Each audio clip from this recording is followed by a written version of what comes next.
মধ্যবিত্ত স্টুডেন্ট এটা কি জিনিস জানো? না, এটা আমি ফাইনান্সিয়ালি বুঝাই নাই বা টাকা পয়সা খরচ করা ইত্যাদি বিষয় নিয়ে বুঝাই নাই। তুমি কয়টা কোচিং করো, কয়টা প্রাইভেট পড়ো, এগুলা নিয়েও বুঝাই নাই।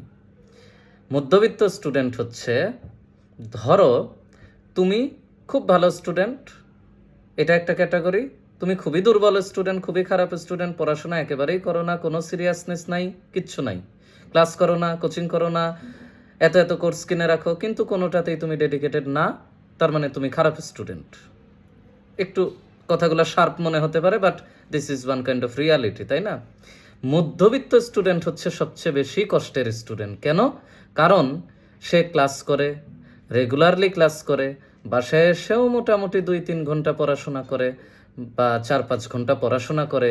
সে মনে মনে বুঝছে যে আমি তো সিরিয়াস, আমি তো ইফোর্ট দিচ্ছি, আমি তো অনেক বেশি পরিশ্রম করতেছি, তার মানে আমি তো মোটামুটি অ্যাডমিশন টেস্টে চান্স পেয়ে যাওয়ার মতো অবস্থানে আছি।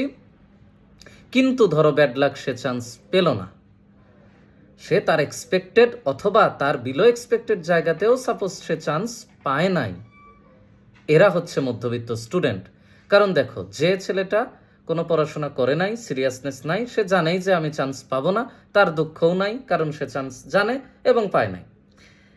যে খুবই এক্সট্রিম ভালো স্টুডেন্ট, এক্সট্রিম পরিশ্রম করছে, পাগলের মতো পড়াশোনা করছে, রেগুলারিটি মেনটেন করছে, বাসায় এসে প্রচণ্ড পড়াশোনা করছে, সে মোটামুটি চান্স পেয়ে গেলে সে খুশি যে ঠিক আছে, আমার ইফোর্ট দেওয়া হয়েছে, আমি চান্স পাইছি, হ্যাপি।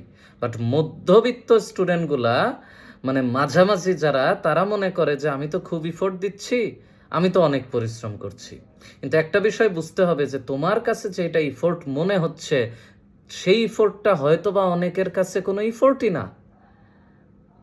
যদি এমন হয় তাহলে তুমি মধ্যবিত্ত স্টুডেন্ট, মানে মাঝামাঝি স্টুডেন্ট। তুমি মনে করছো যে আমি প্রচুর ইফোর্ট দিচ্ছি, কিন্তু ওই জিনিসটা আসলে ভালো স্টুডেন্টদের কাছে ওইটা খুব একটা ইফোর্ট না, ওইটা তার রেগুলার অ্যাক্টিভিটিস। তুমি সপ্তাহে একদিন প্রচুর যেটা পরিশ্রম করো, ওইটা ভালো স্টুডেন্টের রেগুলার অ্যাক্টিভিটিস। অতএব প্রথমে ডিফাইন করো যে তুমি কোন ক্যাটাগরির স্টুডেন্ট এবং তোমার কোন জায়গাটাতে কারেকশন দরকার। Don't B A mid range student. হয় খুবই ভালো হও, তাহলে এটা তোমার জন্য অনেক ভালো, খুবই খারাপ হওয়া মোটেও উচিত না। বাট তুমি যদি মিড রেঞ্জে থাকো, ধীরে ধীরে আপওয়ার্ডসে আসার চেষ্টা করো। তাই প্রথম আপওয়ার্ডে যাওয়ার জন্য first identify yourself. Thank you.